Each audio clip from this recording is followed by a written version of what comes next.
सभी को बहुत बहुत अभिनंदन, बहुत बहुत नमस्कार।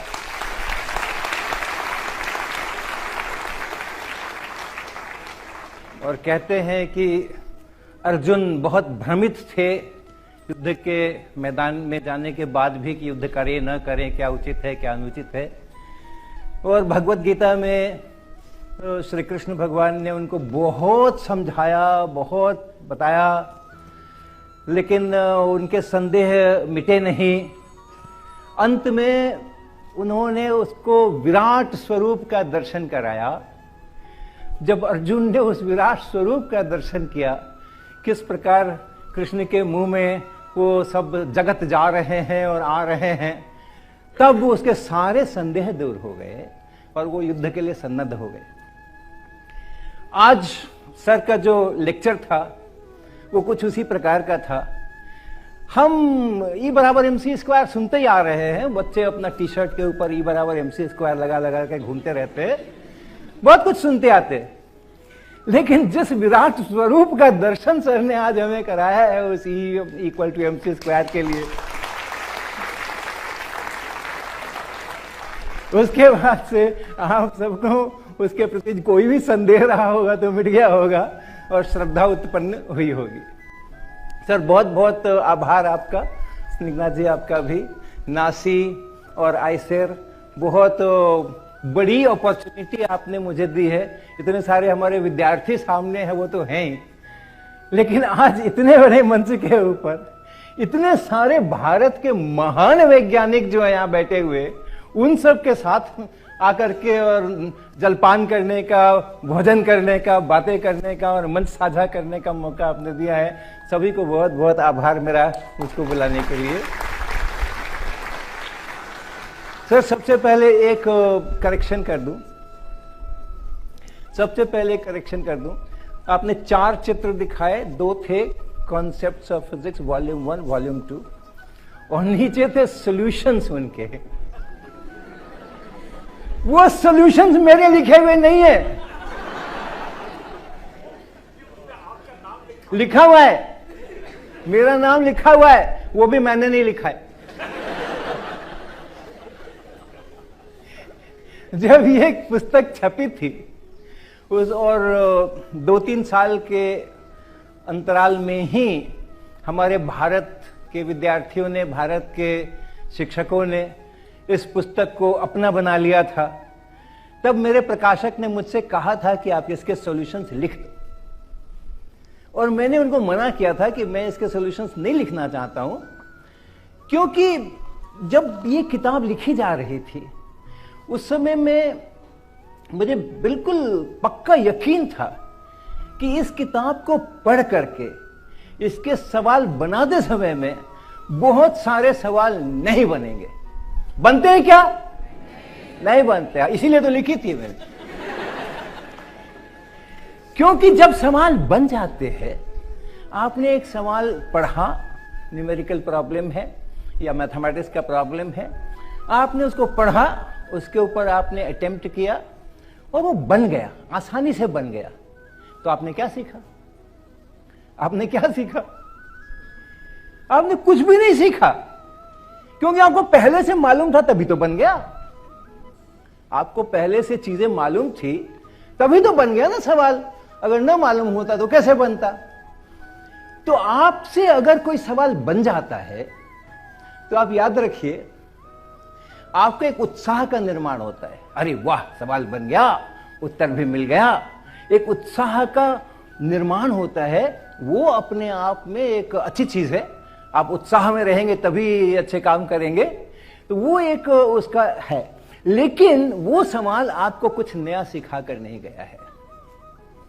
लेकिन जो सवाल आपसे नहीं बना है वो आपको बता रहा है कि कहीं ना कहीं आपको दोबारा पढ़ने की जरूरत है।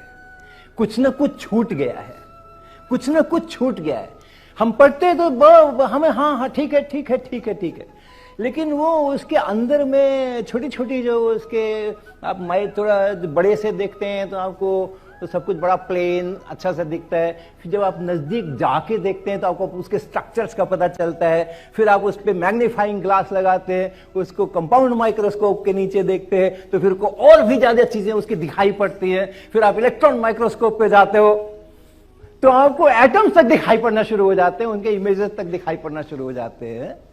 तो हम जब इसको दूर से पढ़ते हैं, यानी एक सरसरी निगाह से पढ़ते हैं, फर्स्ट राउंड में पढ़ते हैं, तो कई सारे जो माइक्रो स्ट्रक्चर्स हैं कॉन्सेप्ट्स के, वो हम नहीं देख पाते हैं, नहीं देखना भी नहीं चाहिए। तो हमारा माइंड उन चीजों को ग्रहण नहीं करता है, मोटी मोटी चीजों को ग्रहण कर लेता है, लेकिन वो जो छोटी छोटी चीजें हैं उसके बीच में कॉन्सेप्ट्स की, वो छूट जाती हैं और कहीं ना कहीं वो कमी रह जाती है। ये प्रॉब्लम्स इसीलिए डिजाइन किए गए थे। जब प्रॉब्लम कोई नहीं बनता है तो घंटी बजती है, छूटा है कुछ, पता करो क्या छूटा है। फिर आप वापस जाओगे, दोबारा से पढ़ोगे, खुद से ही दोबारा बनाओगे, ये करोगे, थोड़ा उसके ऊपर 20 मिनट 25 मिनट, आधे घंटे 2 घंटे 4 घंटे लगाओगे, कभी कभी सप्ताह भर भी लगाओगे, फिर वो बनेगा। और जब वो बनेगा तो उसके प्रोसेस में न केवल वो एक कॉन्सेप्ट कोई गड़बड़ था जिसके लिए वो डिजाइन किया गया था प्रॉब्लम, वो साफ होगा, बल्कि उसके प्रोसेस में, उस स्ट्रगल पीरियड के प्रोसेस में आप बहुत कुछ सोचोगे, आप बहुत कुछ सोचोगे, सोच के करोगे, इससे भी नहीं हुआ, उससे भी नहीं हुआ, उससे भी नहीं हुआ। ये सोचने की प्रक्रिया जितनी स्ट्रांग रहेगी वो आपकी क्षमताओं को बढ़ाएगी। तो इसलिए कोई सवाल न बने उस दिन आप सोच लेना, पहली बार में जब नहीं बने तो आप सोच लेना कि आज हमारा सेलिब्रेशन का दिन है।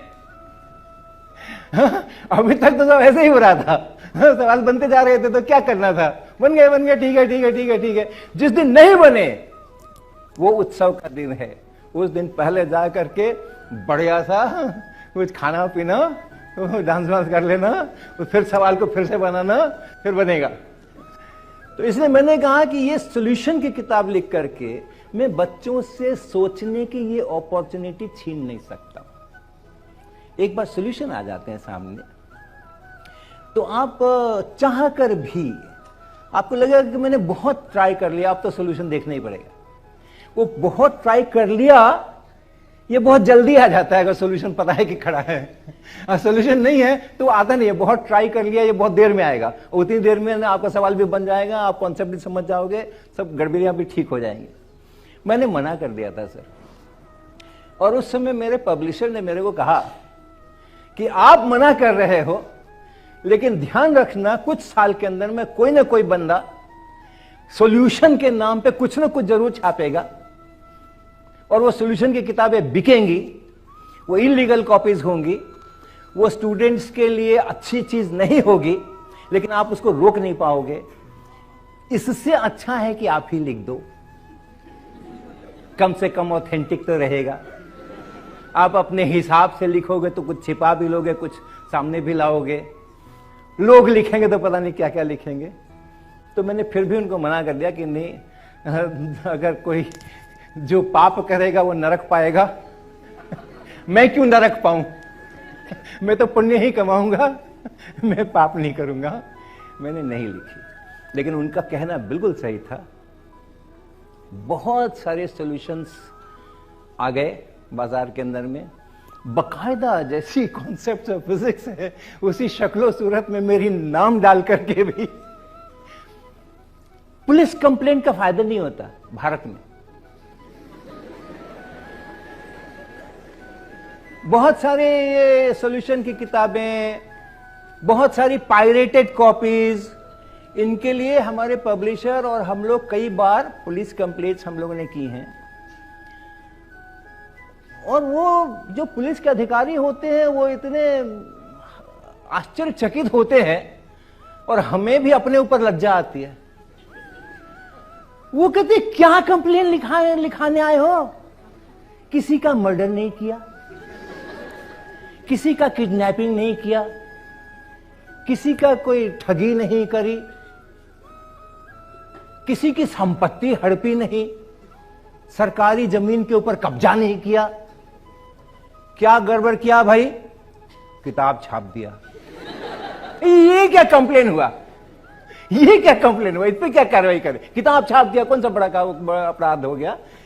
तो वो कुछ होता नहीं है, तो हम सब ने वो हथियार डाल दिए, चलो भैया जो होना है होए, हम अपना काम करेंगे, अपनी पवित्रता के साथ करेंगे, अपने जो हमारी आत्मा कहेगी वो हम करेंगे, बाकी जो होता है जिस पर अपना बस है उतना करेंगे, जो नहीं है उस पर नहीं करेंगे। तो मैं जल्दी जल्दी चलूं, क्योंकि थोड़ा कोशिश करूंगा कि मैं भी जल्दी जल्दी कर दूं। Learning physics through nature and score in exams, ये इसलिए है कि सर जैसे कह रहे थे एंड या और, वेव एंड पार्टिकल, वेव और पार्टिकल तो नाइदर वेव नॉर पार्टिकल, वो उनका अंत में मैसेज आया। तो ये दो अलग अलग चीजें हैं, इसीलिए बीच में एंड लगाए, और हमें दोनों चाहिए, हमें दोनों चाहिए। हमें लर्निंग भी चाहिए, और लर्निंग प्रकृति से जितनी अच्छी होती है उतनी किसी से नहीं होती है। तो और स्कोर भी चाहिए अपने को, एग्जाम में भी स्कोर चाहिए। आप सब लोग एक काम कर लो मेरे साथ, पहले खेल लेते हैं, थोड़ा खेल खेल लेते हैं, ठीक है। अब ऐसे करना, अपने दोनों हाथ यूं करो, 4 फिंगर्स अलग, 4 फिंगर्स को एक दूसरे की तरफ, और फिर उनको सटा लो, टिप से टिप सटा लो, और उसको अपनी आंख के लेवल पे रखना, और अपनी 4 फिंगर्स जो आपने सटाई हैं उनको नहीं देखना, मुझे देखना, मुझे देखने आए हो ना, अपने 4 फिंगर्स को नहीं देखना, मुझे देखना, लेकिन 4 फिंगर बीच में आनी चाहिए, आपकी आंख के और मेरे बीच में आनी चाहिए। कुछ हो रहा है क्या, कुछ हो रहा है क्या?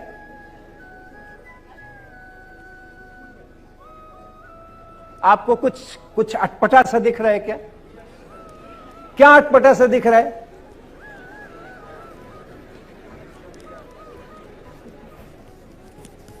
क्या अटपटा सा दिख रहा है सर, क्या दिख रहा है? दोनों फिंगर के बीच में कुछ आ रहा है, दोनों फिंगर के बीच में कुछ दिख रहा है, दोनों फिंगर के बीच में कुछ दिख रहा है। 2 फिंगर है, 2 ही फिंगर है ना आपके, उससे ज्यादा तो नहीं है। कुछ दिख रहा है क्या दोनों फिंगर के बीच में? हाँ, फ्लोटिंग फिंगर दिख रही है, इनको फ्लोटिंग फिंगर दिख रही है। हाँ, एक छोटा सा इतना सा कुछ है सर कह रहे, छोटा सा इतना सा कुछ नया आ गया है सर कह रहे। हाँ, दिख रहा है, दिख रहा है क्या तुम लोगों को कुछ? हाँ, नहीं मुझको छोड़ो, अब उसको, अब मुझे नहीं देखो, अब उसको देखो जो लिखा हुआ है फ्लोटिंग फिंगर, देखना उसको है, लेकिन बीच में आपकी उंगलियां होनी चाहिए। हाँ क्या दिखा? ओके, दोनों 4 फिंगर्स की टिप जो सटी हुई है उनको 1 मिलीमीटर हटा लो, 1 मिलीमीटर, और फिर वो स्क्रीन पे देखना। आपकी आंखों का फोकस स्क्रीन पे है, उंगलियां बीच में है।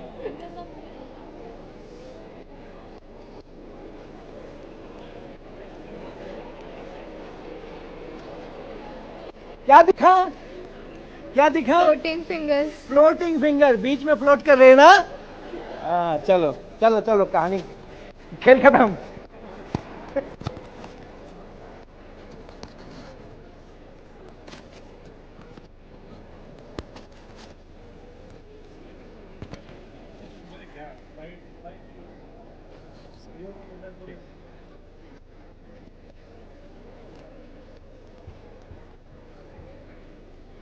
अब ये खेल क्यों हो रहा है? आपको ऐसा वैसा 2 फिंगर की 3 फिंगर क्यों बन रही है, और तीसरी फिंगर बीच में फ्लोट क्यों कर रही है, ये सब सोचना सब ऑप्टिक्स का मामला है, आंखों का मामला है, मालूम करना, ठीक है। तो नेचर से हमारी लर्निंग शुरू होती है। कहां रखा भाई? हाँ, ये रहा, ओके, ऑलराइट। अपनी जो पूरी प्रकृति है वो हमारी बहुत बड़ी फिजिक्स लैब है। मैं केमिस्ट्री, बायोलॉजी, अर्थ साइंसेज सबका बहुत सम्मान करता हूं, और सम्मान नहीं करता, मैं पढ़ रहा हूं, मैं आजकल बायोलॉजी पढ़ रहा हूं ओके, क्योंकि लर्निंग का जो एंजॉयमेंट है वो इतना टॉक्सिक है कि वो छूटता नहीं है। तो जहां से भी मिलता है वही, लेकिन चूंकि फिजिक्स में ज्यादा सा समय बिताया है इसलिए फिजिक्स की बात मैं कर रहा हूं। बच्चे मन के सच्चे। ये इस लैब में, प्रकृति वाली लैब में बहुत कुछ लर्निंग करते हैं, लेकिन जब बड़े हो जाते हैं तो फिर दुनियादारी आ जाती है। आप बताओ, आपने न्यूटन का पहला नियम कब सीखा था? 9th में सीखा था ना? Okay, very good. अब आप ये बताओ कि छोटे छोटे बच्चों को आप देखते होंगे, 2 साल के बच्चों को, 3 साल के बच्चों को, स्कूल जाना भी शुरू नहीं किया है, ऐसे बच्चों को आप देखते होंगे, वो किसी किसी खिलौने से खेलते रहते हैं और फिर कुछ दूसरा दिख जाता है तो खिलौना अपना वहीं पे रख देते हैं, वहीं पे रख देते हैं, दरी पे, चटाई पे, कुर्सी पे, जहां है वहां रखा, कुछ दूसरे काम में लग गए। और फिर जब उनको याद आती है कि मुझे वो मेरी टॉय कार कहां है, उसको खोजने के लिए वो बच्चे कहां जाते हैं? कहां जाते हैं? वहीं जाते हैं ना जहां रखा है, वहीं जाते हैं ना जहां रखा है, कि दूसरी मंजिल के कमरे में जाके खोजते हैं मेरी टॉय कार कहां है? सबसे पहले कहां जाते हैं? क्यों? वहीं क्यों जाते हैं?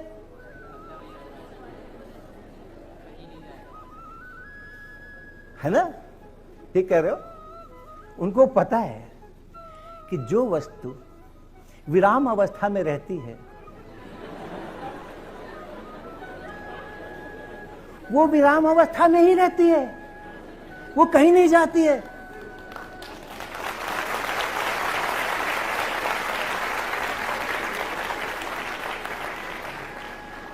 और उनको उसका दूसरा पार्ट भी पता है। आगे क्या होता है? Body, an object at rest remains at rest unless,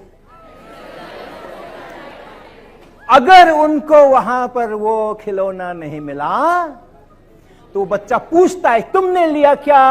भैया तुमने लिया क्या? बहन तुमने लिया क्या? मम्मी तुमने उठाया क्या? उसको पता है कि किसी ने उठाया है, किसी ने एक्सटर्नल फोर्स लगाया है। अनलेस एक्सटर्नल फोर्स लगे वो अपने से वहां से हिट नहीं सकता। तो आपने अपने 2 साल की उम्र में न्यूटन का पहला नियम सीख लिया था, लेकिन आपने 9वीं क्लास के अंदर न्यूटन का नियम फिर से आपको सीखना पड़ा। इसका मतलब आप कभी भूल गए हैं बीच में। वो कब भूल गए भैया? इतना अच्छा सीखा था, वो भूल क्यों गए और कब भूल गए? So when did you unlearn Newton first law for the first time? ये हमारे स्कूल सिस्टम में हम विज्ञान को प्रकृति से जोड़ नहीं पा रहे हैं। विज्ञान हमारी टेक्स्ट बुक्स के अंदर में जब आ गया है, न्यूटन का नियम जब प्रकृति से हमने सीखा था, एकदम बढ़िया सीखा था, फर्स्ट क्लास, पूरे एप्लीकेशंस हम उसके सही करते थे, लेकिन फिर हमने टेक्स्ट बुक में उस न्यूटन के पहले नियम को कैद कर दिया, एक नाम दे दिया। पहले नाम नहीं था, 3 साल की उम्र में मुझे नाम पता नहीं था ये न्यूटन फर्स्ट लॉ है, एक्सटर्नल फोर्स कुछ होता है, रेस्ट कुछ होता है, हमें नाम पता नहीं थे। ये जब नाम दे दिए गए और किताबों में बंद कर दिया गया और फिर से रीडिफाइन हो गया न्यूटन्स लॉ, जिसको प्रकृति से कोई मतलब नहीं है, जो टेक्स्ट बुक का क्रिएशन है, तो हम भूल गए। फिर हमें फिर से वो टेक्स्ट बुक वाला दोबारा पढ़ना पड़ा और उसके लिए हमें क्लास 9th तक इंतजार भी करना पड़ा। तो अब देखो प्रकृति से क्या क्या हो सकता है, फटाफट। Falling apples, nature shows falling apples to teach gravitation. में खटखट बढ़ूंगा, rapid round. Nature shows rainbow to teach us dispersion of light. Nature shows red sun and blue sky to teach scattering. Nature shows freezing of lakes to teach enormous expansion. आपको पता है ना, 4 degree Celsius पे पानी का density maximum होता है और एक्वेटिक हमारे जो होते हैं उसी के अनुसार ठंडे में रहते हैं। Nature shows day and night to teach rotation of earth. ये दिन में और रात में। Summers and winter to teach us orbiting of earth around the sun. ये देखो, ये समर,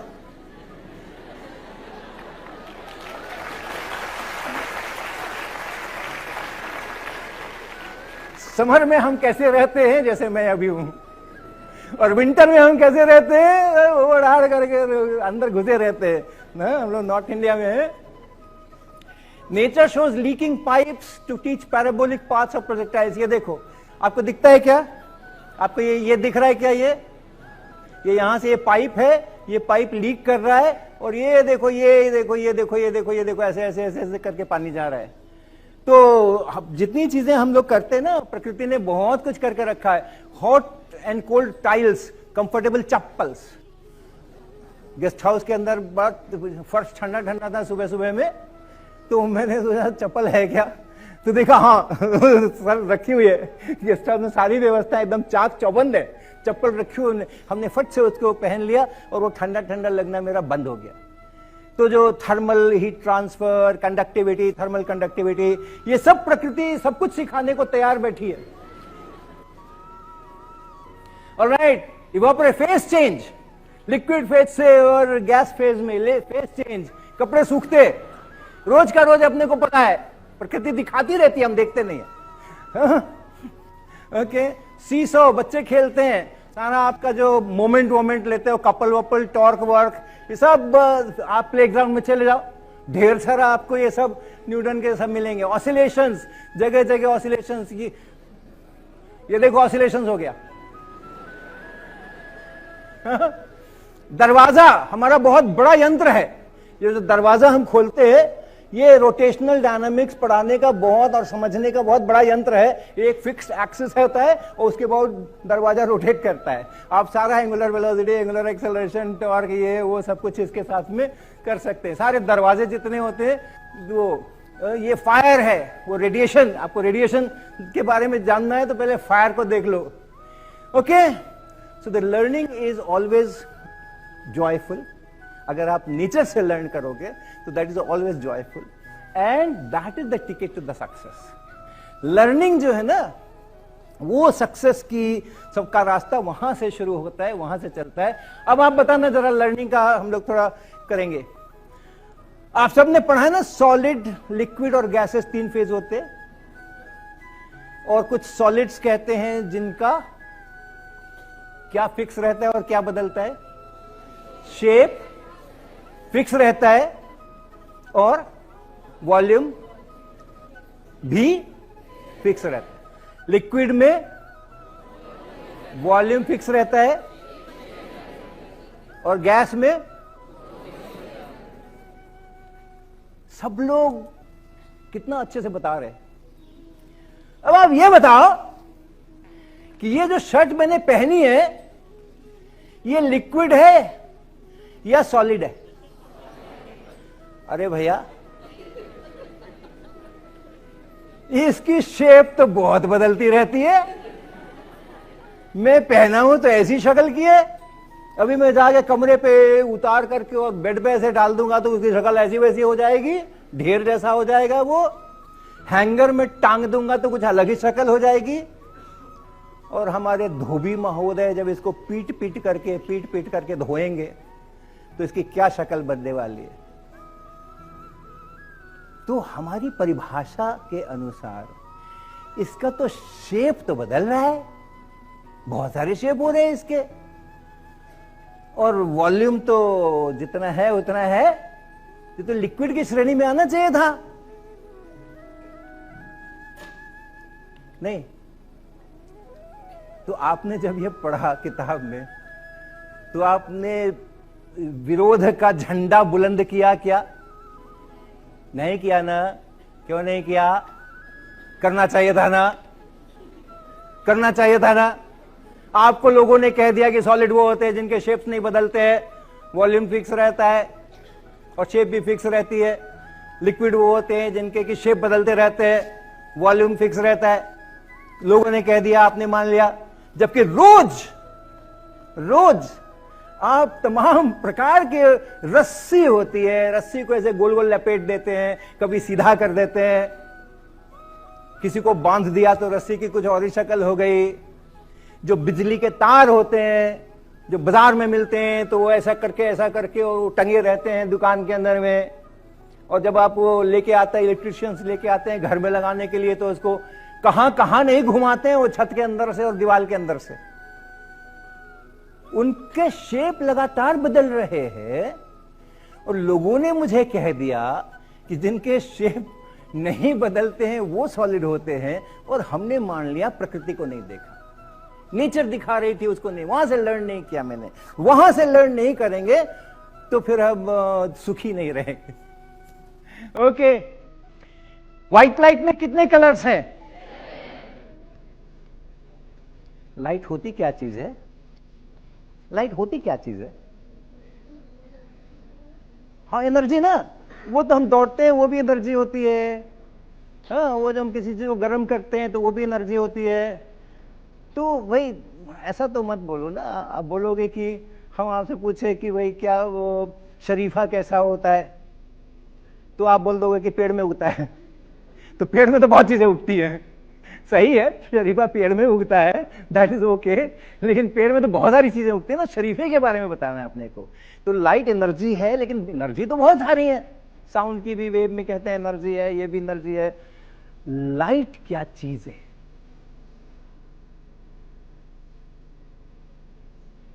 वेव्स है ना। अच्छा, कुछ लोग कह रहे हैं कि वेव्स है। कैसी वेव है?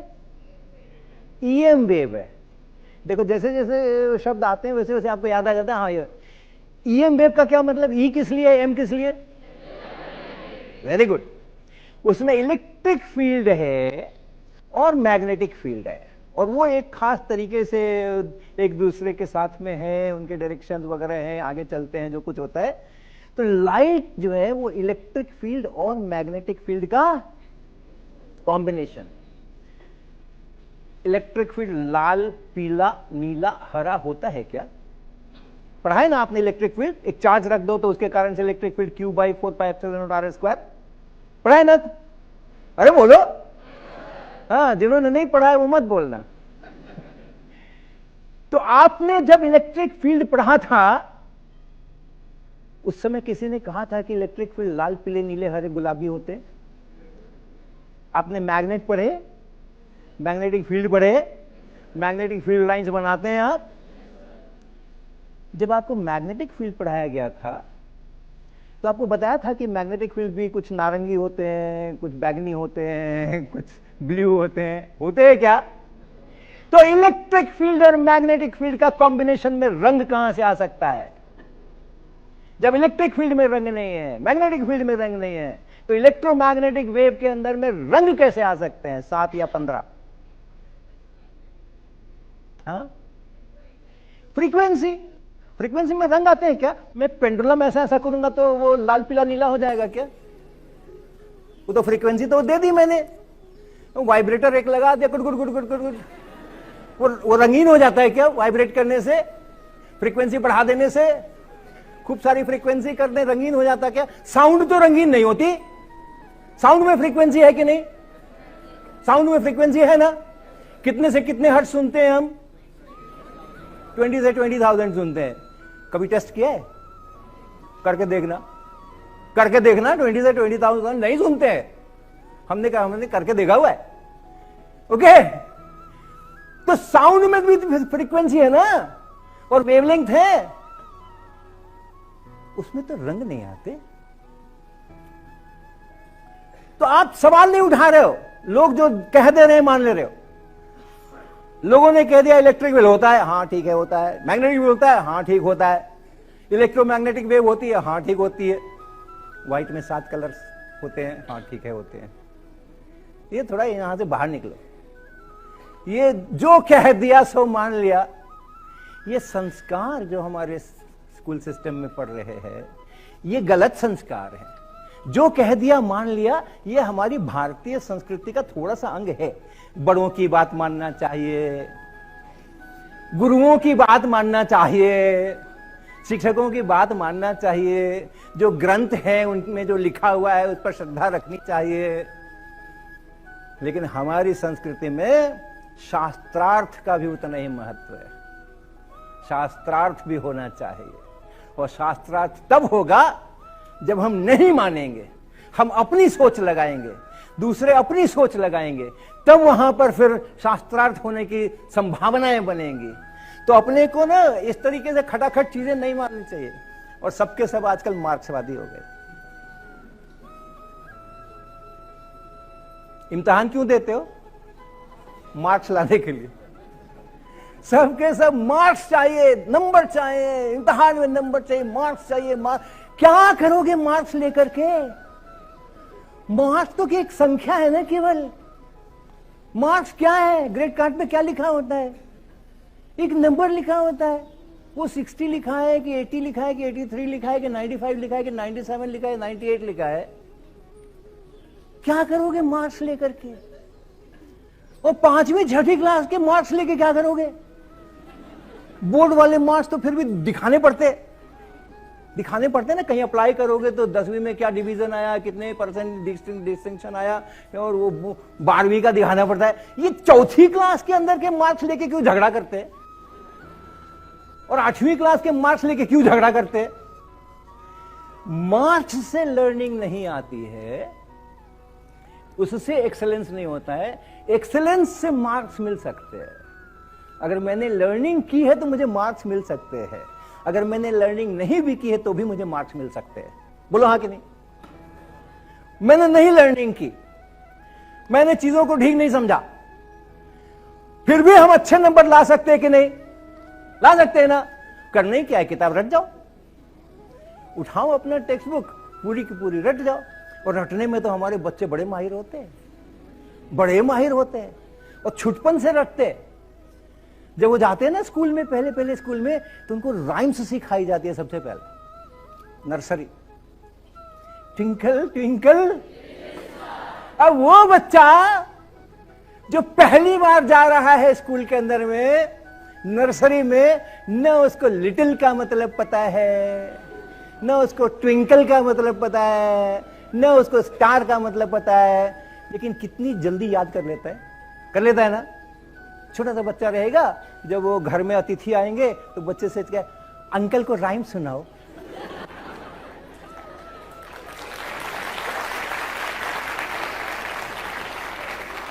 उस बच्चे के लिए वो जो राइम्स में जो कुछ बोला जा रहा है, वो कुछ ध्वनियों का रैंडम मिक्सचर है। उसको ये भी पता नहीं है कि शब्द कहां खत्म हुआ और कहां शुरू हुआ। उसको तो रटाया गया ट्विंकल ट्विंकल लिटिल स्टार, तो उसको पता नहीं है कि ये ट्विंकल नाम का एक अलग शब्द है, लिटिल नाम का एक अलग शब्द है। पूरे को वो एक साथ बच्चा याद करता है, रटता है, और इतना बढ़िया रटता है। अभी भी आपसे पूछा तो आपको याद है, फटाफट बोल दिया आपने, ट्विंकल ट्विंकल लिटिल स्टार। तो आपको मार्क्स लाने के लिए जरूरी नहीं है कि लर्निंग हो, और मार्क्स लाने से तो लर्निंग होने का कोई प्रश्न ही नहीं है। लेकिन हां, अगर आप लर्निंग करोगे, एक्सेलेंस लाओगे अपने अंदर में, सीखोगे, सोचोगे, एक्सप्लोर करोगे, तो नंबर भी आएंगे। तो केवल marks without learning is very dangerous. Scoring without learning is really dangerous, क्योंकि हमें एक मति भ्रम हो जाता है। हमें इतने नंबर आ गए, हमें सब कुछ आता है। इस मुगालते में नहीं रहना है अपने को, ठीक है? ओके, कोचिंग का साम्राज्य बहुत तेजी से फैल रहा है भाई, बहुत तेजी से फैल रहा है। अब उसके कारण जो कुछ हैं वो अपनी जगह पर होंगे, उसमें जाने का वक्त अपने को मिलेगा नहीं, लेकिन उस साम्राज्य से सतर्क जरूर रहना है, ये मैं संदेश जरूर देना चाहता हूं। और ये जो जी का जंजाल है ना,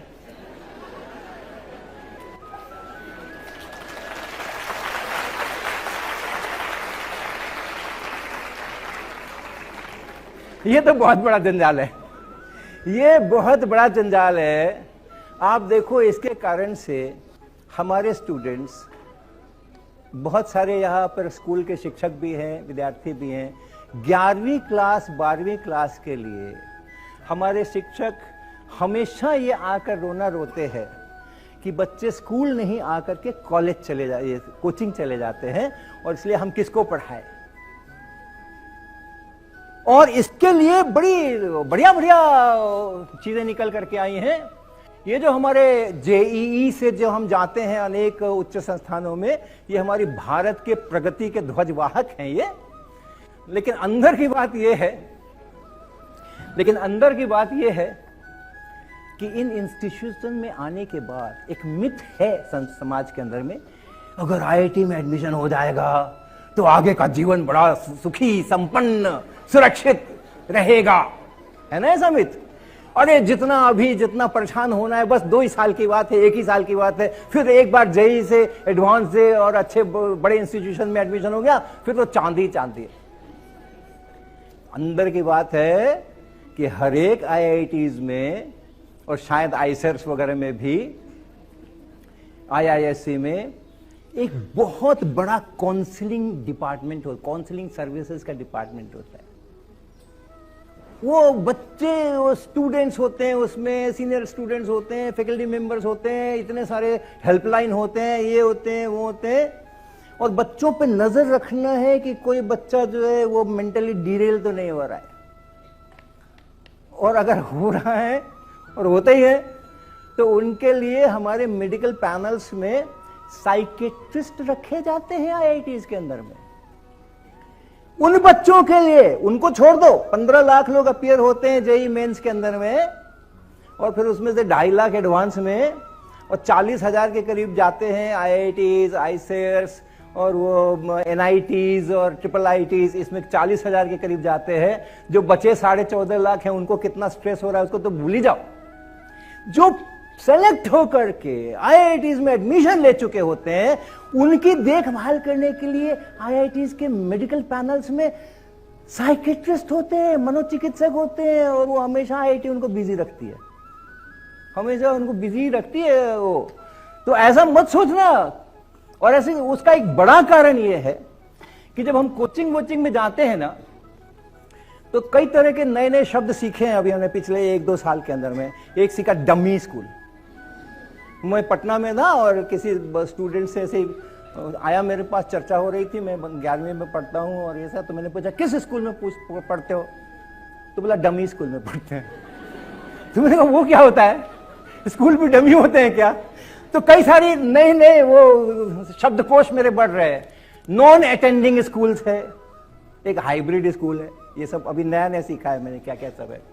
तो इन सब को लेकर के स्कूल में नहीं जा करके हमारे बच्चे जो हैं वो कोचिंग्स में जा रहे हैं, और एक तो ये कि अनएथिकल प्रैक्टिसेस की ये पराकाष्ठा हो रही है। एक जो डमी स्कूल कहते हैं या नॉन अटेंडिंग का मतलब मैंने जो समझा है, शायद गलत हो, कि मैंने स्कूल में नाम लिखाया हुआ है, लेकिन प्रिंसिपल साहब के साथ में हमारा समझौता है, हम फीस देते रहेंगे, आप मेरी अटेंडेंस बनाते रहना, हम क्लास में नहीं आएंगे। That is non attending school.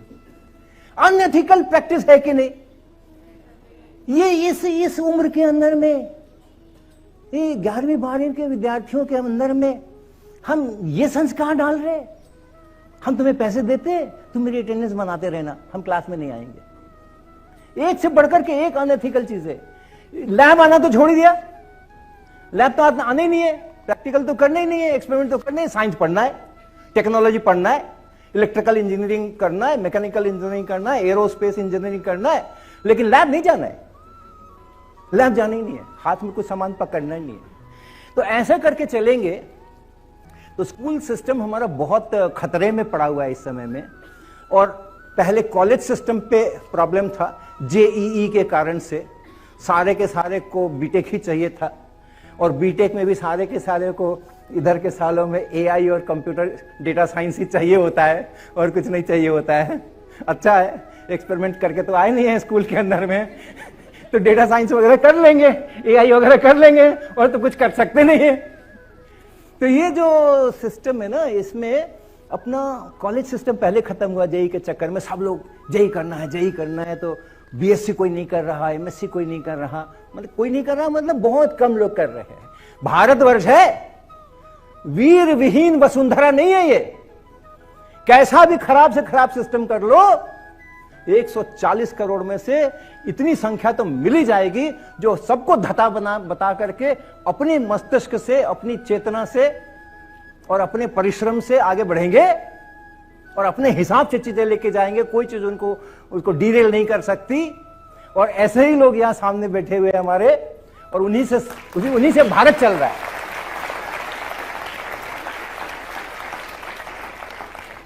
लेकिन बड़ा भारत जो उसके नीचे है, वो कितने कष्ट में है, उसका भविष्य कितना कष्टमय है, जो कि स्कूल सिस्टम को अब वो नीचे जा रहा है। मेरे को 8वीं क्लास के बच्चे ने 3 दिन पहले ईमेल लिखा कि मैं जेई की तैयारी कर रहा हूं और पता नहीं किसका तो नाम बताया कि उस कंपनी का फाउंडेशन कोर्स कर रहा हूं। तो 11वीं 12वीं का 9वीं 10वीं 8वीं 6ठी पूरा सिस्टम अभी जैसे 11 12 में बड़ी प्रॉब्लम हो रही है। लोग स्कूल छोड़ करके या तो कोटा हैदराबाद यहां वहां चले जाते हैं तो सीधे ही गायब हो गए, या तो फिर नॉन अटेंडिंग बना लिया और कुछ कर लिया। ये अगर हमारा नीचे नीचे तक आ जाएगा तो क्या होगा आप सोचना। ओके, ये कोचिंग वोचिंग करके हम बच्चों को क्या संदेश देते हैं। और आजकल तो मैंने देहरादून में देखा सर, वो एक भवन था, उसके आगे उसका दीवार के ऊपर उसका लिखा हुआ था, और पटना में भी देखा, 2 जगह देखा मैंने।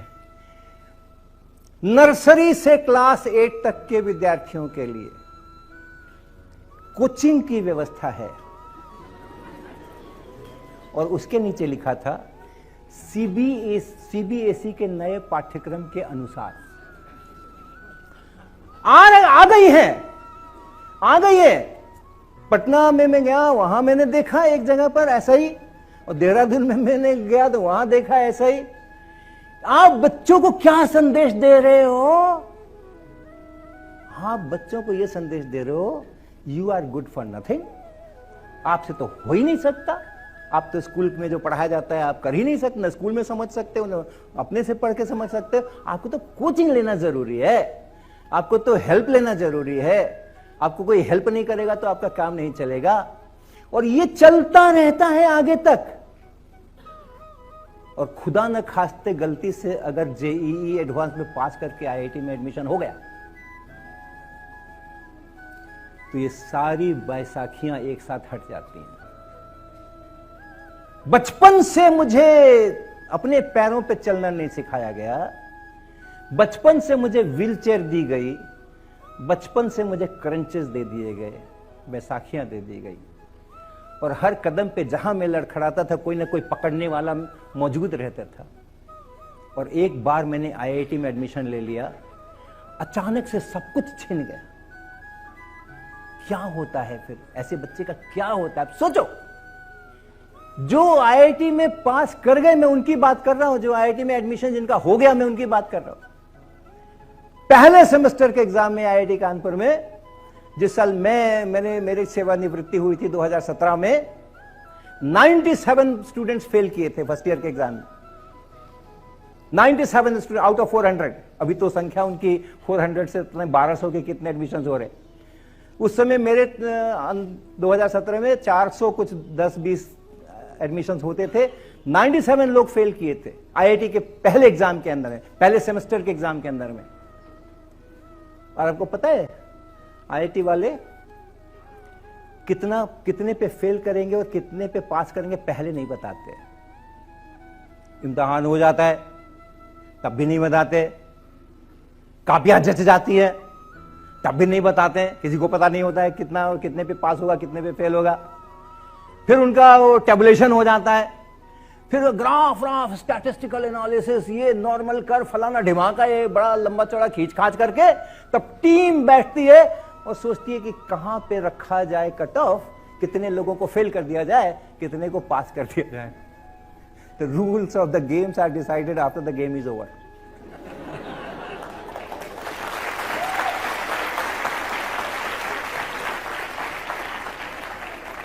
और मैं जिस साल की बात कह रहा हूं उस साल वो कहां रखा गया था कि इसके नीचे फेल और इसके ऊपर फिर अपना D grade, C grade, B grade, A grade, ये कहां रखा गया था? It was 23 out of 200। 200 में 23 रखा गया था, तब 97 लोग फेल किए थे। अब आप सोचना जरा, 4 महीने पहले, बल्कि 2 ही महीने पहले फर्स्ट एग्जाम से ही मामला क्लियर हो जाता है कि क्या होने वाला है। अगर पहले ही गिर गए, वो कौन है वो अपने शुभमन गिल, और वो कौन है कैप्टन, कौन है अभी, रोहित शर्मा, हाँ, तो पहले ही में गिर गए तो पता ही है कि आगे क्या होने वाला है, तो पहले ही एग्जाम में पता हो जाता है। आप सोचो, जिस बच्चे को 2 महीने पहले जेईई एडवांस पास करने के कारण से इतना महिमा मंडित किया गया था, जगह जगह उसकी तारीफें हुई थी, इतना ये हुआ था, वो मालाएं पहनाई गई थी, उसका नाम हुआ था, रिश्तेदारों के अंदर में नाम हुआ था कि फलाने का बेटा देखो, बेटी जो है सो आईआईटी में चली गई, एडमिशन हो गया उसका। 2 महीने बाद वो अगर अपना ग्रेड कार्ड वहां देखता है आईआईटी में कि मेरे को 100 के अंदर में 5 नंबर मिल रहे हैं, 12 नंबर मिल रहे हैं, 11 नंबर मिल रहे हैं, क्या दशा होती होगी उसकी। ये अंदर की बात है। आप मिथ में मत जाना कि आईआईटी में एडमिशन हो गया तो बड़ा सुखी जीवन है। बड़ी परेशानियां हैं। बहुत सारे आईआईटीज में लोग इतना ज्यादा स्ट्रेस में होते हैं कि फिर वो चरस, गांजा और वो नशा और सब कुछ चलता है वहां पे, और एडमिनिस्ट्रेशन परेशान रहता है कि कैसे उसको रोका जाए। और कभी कभी आप सुनते ही हैं कि क्या होता है। और ये जो हाइब्रिड स्कूल नाम की चीज हुई है ना, उसके अंदर में जो 11-12 है उसमें से वो कहते हैं कि भाई देखो ऐसा है कि ये जेईई सेक्शन है, मेरे स्कूल के जो शिक्षक हैं वो इसको साइंस नहीं पढ़ाएंगे, आप उनको हिंदी अंग्रेजी पढ़ाते रहना। हाँ, और वो जेईई पढ़ाने के लिए कोचिंग इंस्टीट्यूट के लोग जो हैं वो आकर के पढ़ाएंगे, फिटजी वाले आकर के यहाँ पे। अच्छी बात है कि कम से कम भागदौड़ नहीं करनी है, स्कूल के अंदर में ही पढ़ाने के लिए लोग आ रहे हैं। शिक्षकों को हम क्या संदेश दे रहे हैं अपने स्कूल के शिक्षकों को? जैसे कोचिंग वालों को के पास आपको जाना पड़ेगा, शिक्षकों को भी हम वही कह रहे हैं। अपने स्कूल के शिक्षकों को एडमिनिस्ट्रेशन क्या संदेश दे रहा है? आपसे कुछ नहीं होगा, हमें फिटजी से लेके आना पड़ेगा, एलन से लेके आना पड़ेगा, यहां से रेजोनेंस से लेके आना पड़ेगा, 4 शिक्षक वो भेजेंगे, और वो कभी अपने सबसे अच्छे शिक्षक नहीं भेजते इस तरह के स्कूलों के अंदर में। तो ये जो जंजाल है ना, ये बड़ा मुश्किल है। कमिटेड एंड कॉम्पिटेंट टीचर्स, ये इंडेंजर्ड स्पीशीज में आ गया है।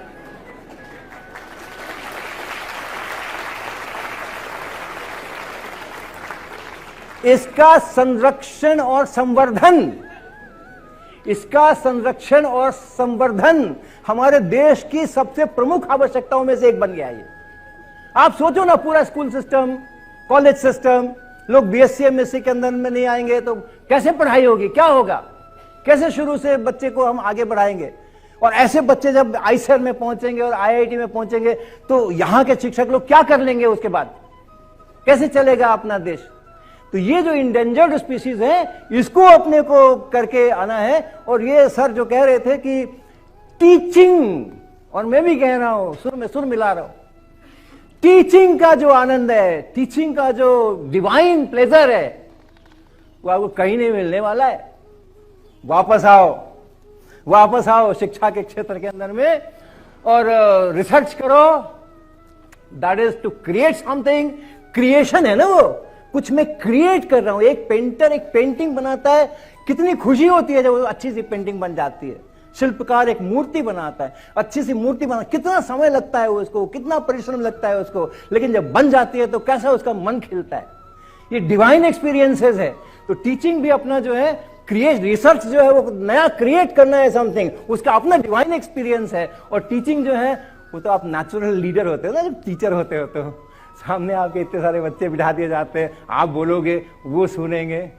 तो ये जो टीचिंग का अपना सारा है, उसको इस जी के जंजाल से मुक्त करने की जरूरत है। आप सब लोग से कहेंगे, हम देश को सब कुछ चाहिए, इंजीनियर्स भी चाहिए, रिसर्चर्स चाहिए, वकील चाहिए, हर कोई चाहिए, पॉलिटिशियंस चाहिए, बिजनेसमैन चाहिए, लेकिन देश को शिक्षक भी तो चाहिए, शिक्षक भी तो चाहिए।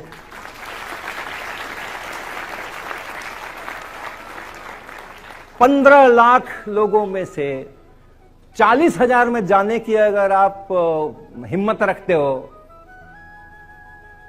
तो टीचिंग जॉब भी उतना खराब नहीं है। वो ये भी उतना खराब नहीं है। आजकल ठीक ठाक खाने पीने का पैसा मिल ही जाता है सरकारी स्कूलों में। प्राइमरी स्कूल के अंदर में भी आप जाओगे तो अच्छी खासी तनख्वाह 50-60 हजार से शुरुआत हो जाती है। प्राइवेट वाले में भी अगर आप में कॉम्पिटेंस है तो बहुत बढ़िया सैलरी आपको मिल सकती है। मैं छत्तीसगढ़ गया था करीबन 10 साल पहले। उस समय बीएचयू के एमएससी के विद्यार्थी को 75,000 रुपए महीने देकर के स्कूल वालों ने अपने यहाँ 11-12 पढ़ाने के लिए रखा था। तो अगर आप 15 लाख में से 40,000, पहले 40,000 में, पहले 12,000 में IITs के अंदर में, आईसेट्स के अंदर में आने का दमखम रखते हो, उसके लिए प्रयास करते हो, ये बहुत सरल है उससे ये उससे बहुत सरल है और देश की जरूरत भी है। Thank you very much.